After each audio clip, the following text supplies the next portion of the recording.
Hello, and welcome to Cleveland Conversations. My name is Rob Whitbread, and I will be the host for this episode.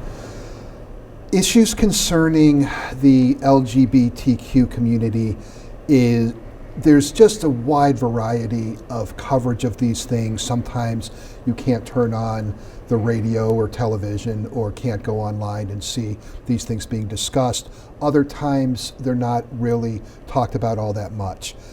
Certainly there are politicians that try to leverage these issues in one way or another, depending on which area of the ideological spectrum, for lack of a better term, that they may be working in.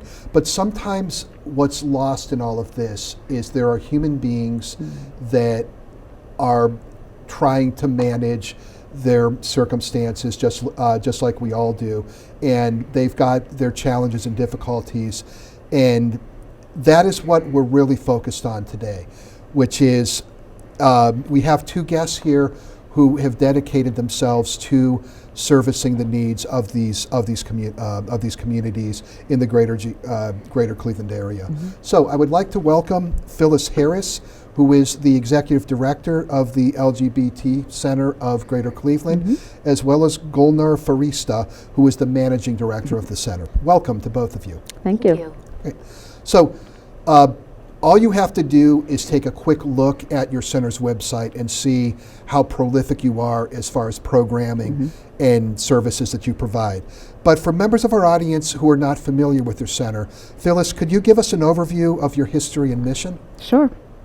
We actually will be celebrating 50 years next year. Mm-hmm. We're one of the first established LGBT community centers in the nation, mm-hmm. which is a big deal. I tell folks, if you're a Clevelander, be proud that we have supported the existence of LGBTQ services, initially G services and then L services and then LGB. And when I got there in 2012, I can't remember who to give credit for this, but it has stayed with me, and I'm celebrating my 12th year this month, actually, that we are the LGBT Center, and the B is invisible and the T is a lowercase t.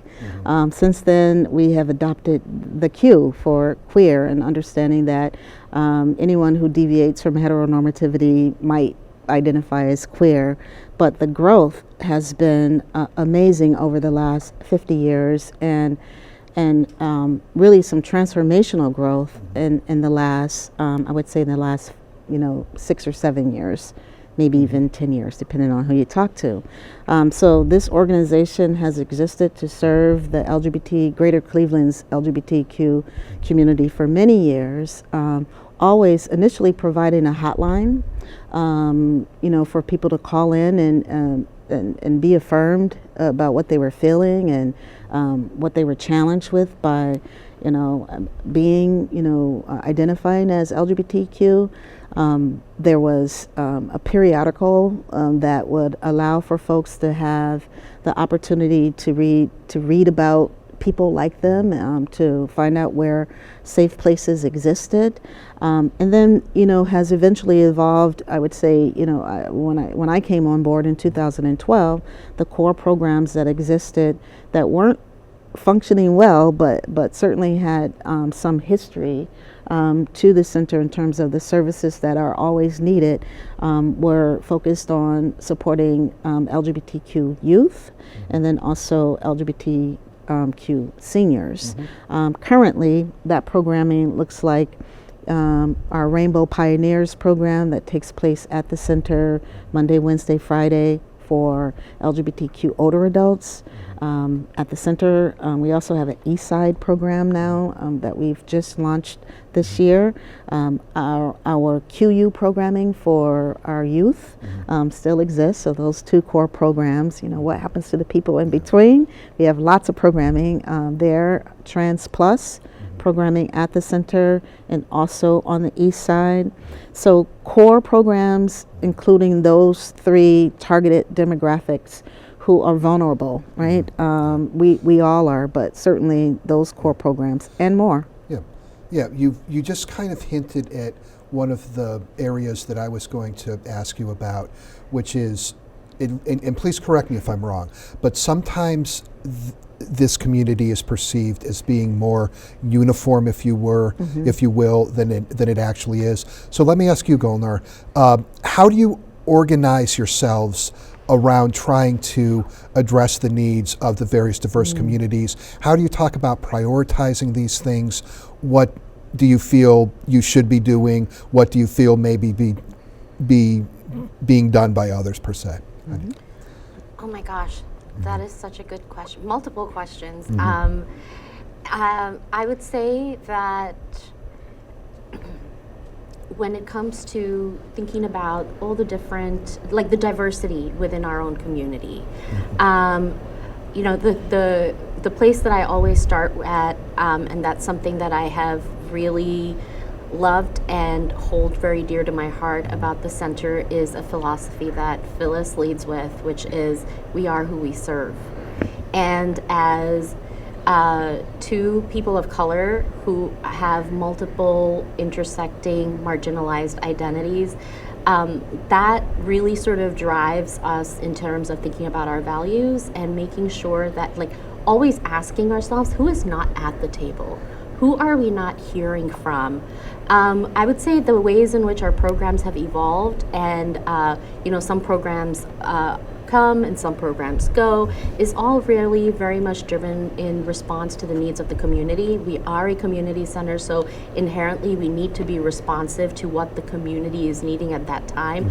A lot of the components of our program have sort of evolved organically, and so staying open to that, always be having your finger on the pulse of the community, to be open to hearing that feedback, being in constant communication and conversation with the community, and that will then also help us, that also then helps us prioritize based on what we're hearing, where the needs are the greatest. While we would love to be able to serve all the needs, we can't, but that's where we partner. So if somebody were to ever ask me what are some of the core, like, competencies of the LGBT Center, the first one that always comes to my mind is collaborative partnership.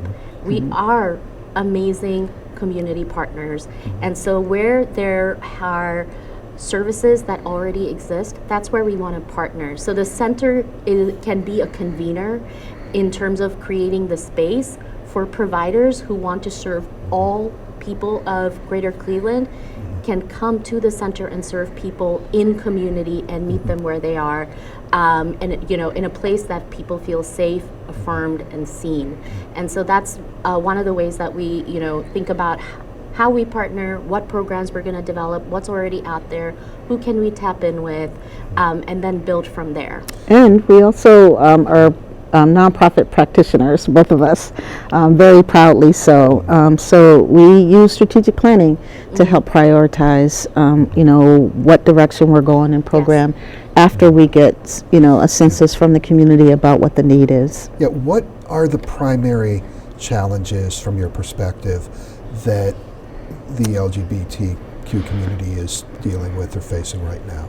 It's you know, so it starts with, if I want people to know about the Equality Act, because the Equality Act would support us in protections around housing, jobs, so employment, housing, healthcare, access to healthcare, all of the things that we would consider basic needs, right? Basic opportunities for human beings, especially in our country, you know, with all the availability that we have in terms of health systems. I'm not even talking about the major ones when I'm referring to Cleveland, but in general, the health systems. And so the major challenges are, we need safe places to live and affordable places to live. We need to know that we won't be fired from our jobs if someone suspects that we're LGBTQ or we come out. We don't have statewide or federal protections, so the Equality Act would help in that regard. It would give us some recourse when those things happen. We wouldn't have to second guess it so much in terms of, is this because I'm, you know, an out lesbian and I want this job, or is it because of something else? And Gulnar, do you feel that there's issues specific to Greater Cleveland that are there, or is it just more the issues are similar across the board? I think that it's both. Across the board, as Phyllis said, the Equality Act, having the same protections as every other heteronormative person that lives in this country. We don't have those guaranteed protections. And then when we think about here locally in Greater Cleveland, so much of that is also influenced by state level legislation. I would say that some of the biggest challenges that I see over and over and over again, and there's literally not been movement towards finding solutions to the root causes, is housing insecurity, homelessness. The rate of violence towards trans people, but especially Black trans women. Cleveland was a couple of years ago listed as the epicenter for violence against trans Black women, right? Food insecurity, and all of those things. I would put food insecurity, housing, all of that in sort of the realm of the disparities around social determinants of health, because that's transportation, that's access to job opportunities, that's access to capital and resources, where then you can go into like being underbanked, right, or unbanked. It's really hard to do anything in this country without a credit score or a credit history. And so there's just so many cascading effects, and most recently on top of mind is HB 68, and we have a little bit of a reprieve with that stay from the court, but banning care for trans and gender expansive people, I would say, like, I always try to remind people that it's not just gender affirming care, it's human affirming care.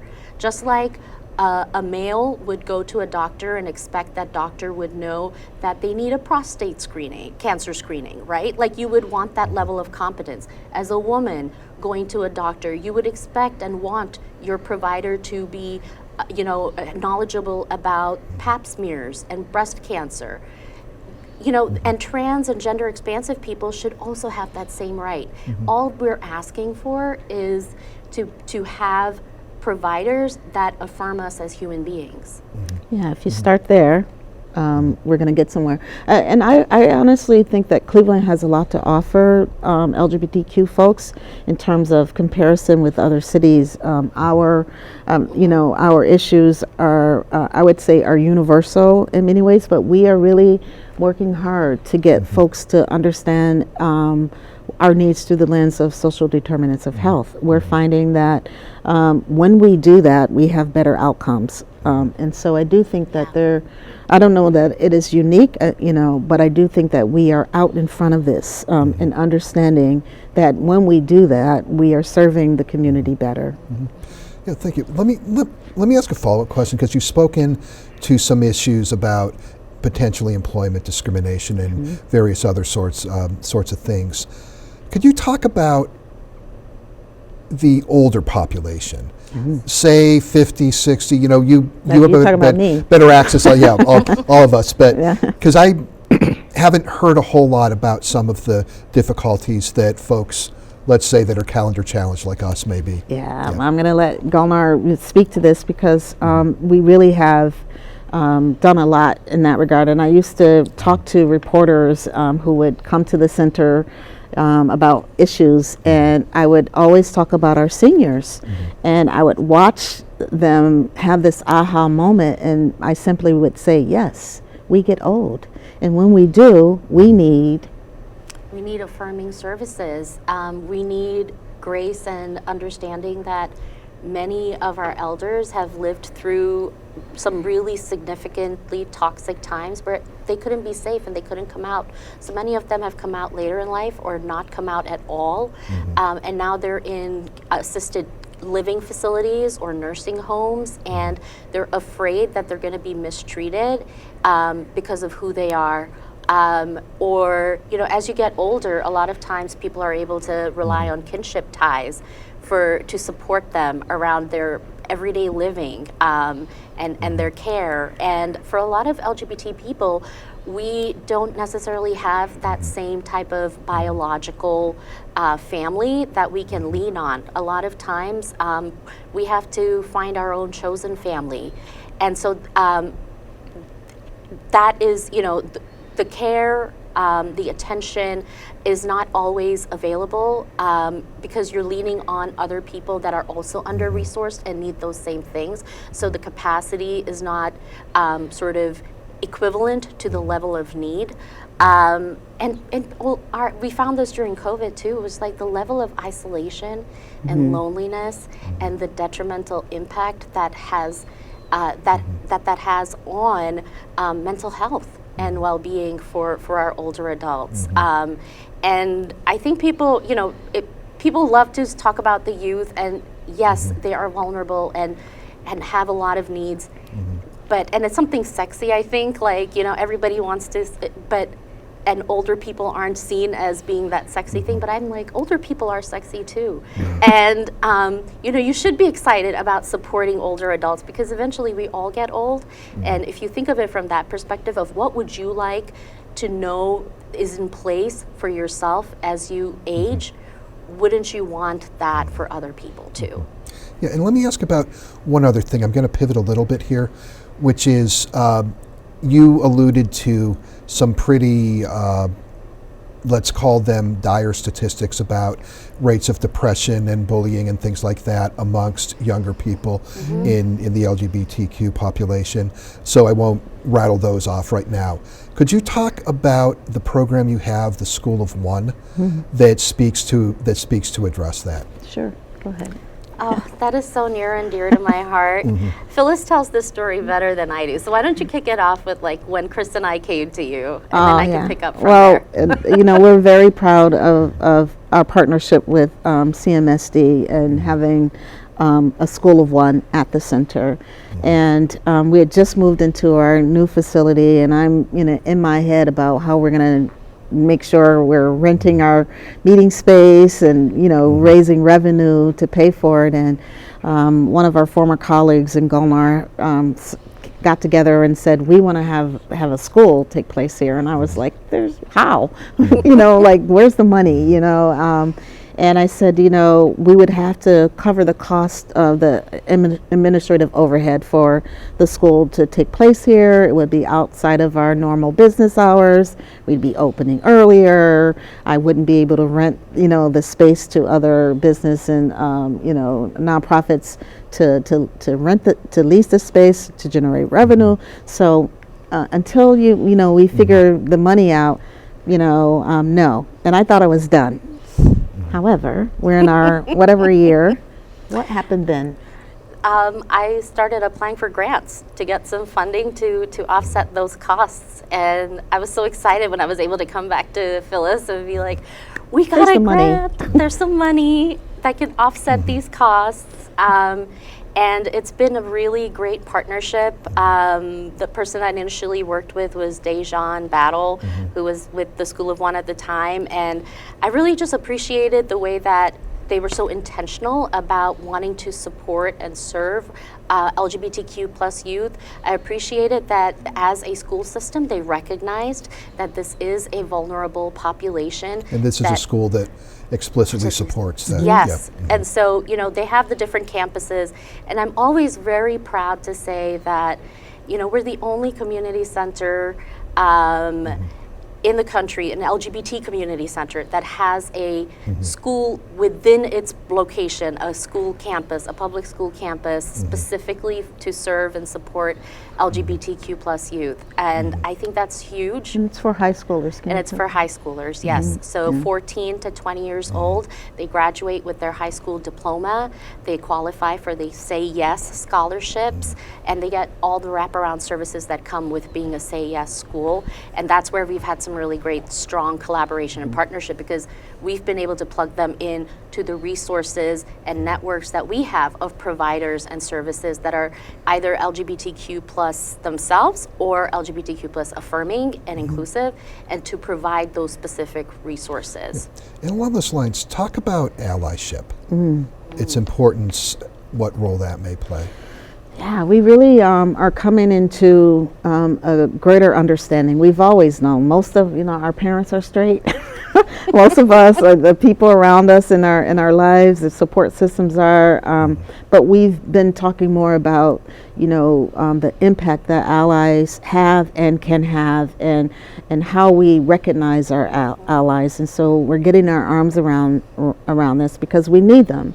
And being an ally is not just being okay with the fact that I'm your colleague and I happen to be out, and it's more than that. It is an action word, right?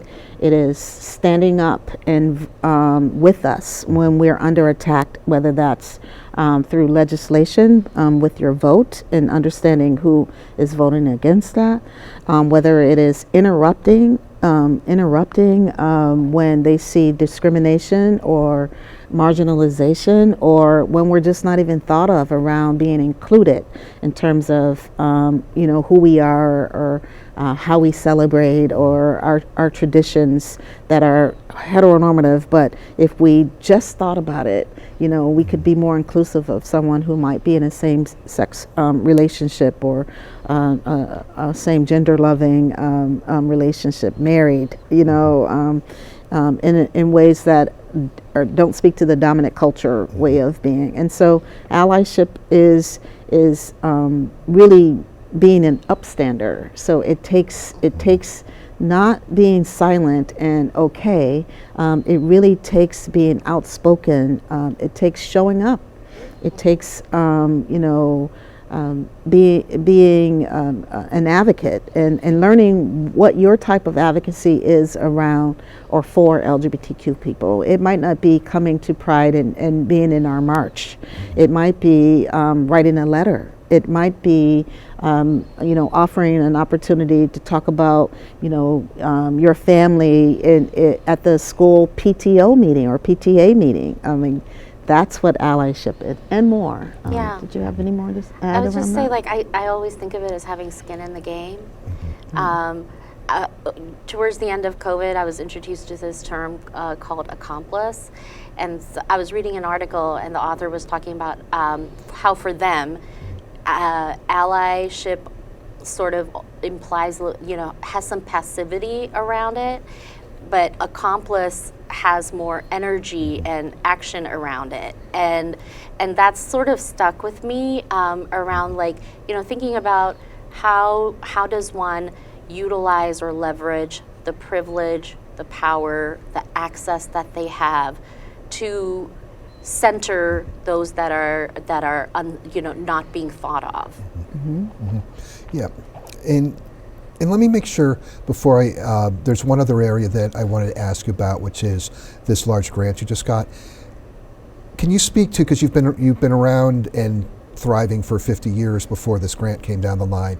So who have been your primary supporters? How your volunteers, people financially may be providing support? Because sometimes there's a tendency to not necessarily acknowledge those who have been. Yeah, we as a almost 50-year-old organization, it has always been the individuals who has supported the center to keep its doors open and programs delivered to the people who need them. And really our growth began in I would say around 2015, 2016. And there are things that happened in Cleveland and in our community that I think helped. Marriage was not law of the land, and then 2015 it was, right? Before that, in 2014 in Cleveland, the Gay Games came to Cleveland. It was supported by a large grant by the Cleveland Foundation. It was an opportunity for Cleveland to shine and bring, thousands of people here, and we did it, and we did well. At that time, the center's budget was $256,000. This is 2012. In 2013, we began working with an anonymous donor that we called TAD, the anonymous donor, who invested in me in terms of my leadership as a new executive director to the center, and also the center in terms of its growth. That investment was was about $5 million, and allowed me to hire a program director, allowed us to conduct a strategic plan, allowed us to hire an office coordinator, allowed us to find and locate a new building. So we found a location. There was a building on that location. We demolished that building and constructed a new center from the ground up. So that was the beginning of our sort of transformational growth to being, an anchor organization now in Cleveland in the nonprofit scene. And we happen to serve LGBTQ folks. And so I think that gave us the momentum that we, even through COVID, we were able to come together as a small team with a small budget and as activists say, this is not the time to shut our doors. This is the time for us to come together and show that we are a strong organization and we're going to need to be here to serve our community. This is our time to act up. And so all of that momentum, all of that transformational change brought us to the place where we have an excellent, managing director in Gulnar who oversees our grants pipeline and our grant funding, along with our partners, Lane Rowan, who are great consultants, who then decided this was our opportunity for the yield grant, the MacKenzie Scott. And that's where Gulnar picks up. Go ahead and speak about that grant you got. I mean, obviously that's indicative of your success. Right. Because not that many organizations were awarded those funds. Yeah. So when MacKenzie Scott initially made some gifts to the food bank during COVID, and a couple of other organizations more recently before this round, the Legal Aid Society, I had just started Googling and seeing well, how does she give, right? And how can we potentially, tap into that or be on the radar? And so I kept watching, kept every couple of months I would go online, and then I saw that she's created this giving mechanism called Yield, Lever for Change, and they were posting announcements of how they were going to do an open calls to stay tuned. So every month I was checking that website, and as soon as it opened, I was like, we're going for it. And I think that honestly, it was just a firm belief in who we are, our mission, the team that we have at the center, all of the amazing work and foundation that Phyllis had laid, that we were then able to use as a springboard to get to where we were, where I felt very comfortable that we had a shot, and that yes, we are worthy. And we have this mural outside the center on the building next door that says "Dream Big." And ever since we came to the center in 2019, that mural has continued to inspire us and drive us, and remind us that we don't need to limit ourselves. And so really, it was just a leap of faith, and doing our due diligence around, getting ready to put in the application, putting our best foot forward. And then it was just a waiting process. It was a really different grant process than I've ever experienced. It was a participatory process, so you had your peer organizations from across the country that were reviewing your application and determining who goes to that top, the final round of 1,000 organizations. It was a great opportunity to learn about other organizations as a reviewer, but also to get really great feedback and input and insight from how do our peers view us, just based on what we are putting forth as who we are. Yeah. Well, congratulations on receiving that award, along with the recognition that comes with it. Maybe we can invite you back at a later date as far as what you did with the grant. As far as I know, that would be unfair to ask that right now. As far as as far as that goes, I would also assume I've been to your website. So if there is anyone in our audience who is themselves or is perhaps aware of someone that may feel they need to reach out for help, they can go to your website and look for that. So with that, I'd like to express our gratitude towards Phyllis Harris and Gulnar Feerasta. Thank you very much for visiting with us today and helping us better understand the services that you're providing to the greater Cleveland area. Can I say one more and thing? Thank you for your service to your community. Can I say one more thing? Please. We would be remiss if we got off of this broadcast without letting folks know about Pride in the CLE that takes place June 1st. First Saturday of every June. The center kicks off Pride in the CLE, which is a program of the center, but it is our citywide Pride, LGBTQ Pride Festival, June 1st, Saturday. See you there. Thank you. And thank you all for watching Cleveland Conversations.